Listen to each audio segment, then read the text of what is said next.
Assalomu alaykum, hurmatli obunachilar hamda kuzatuvchilar.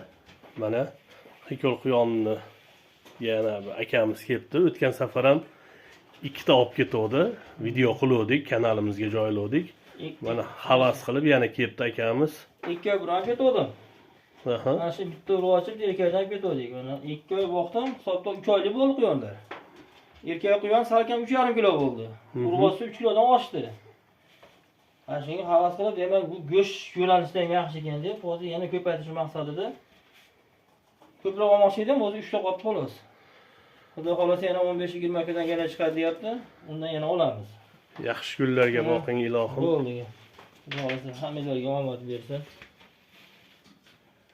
Kimga kerak bo'lsa yana endi chiqyapti mana. Xudo xohlasa. Yana bir 10 kun 15 kunda 10 kunlarda inshaalloh chiqib qoladi.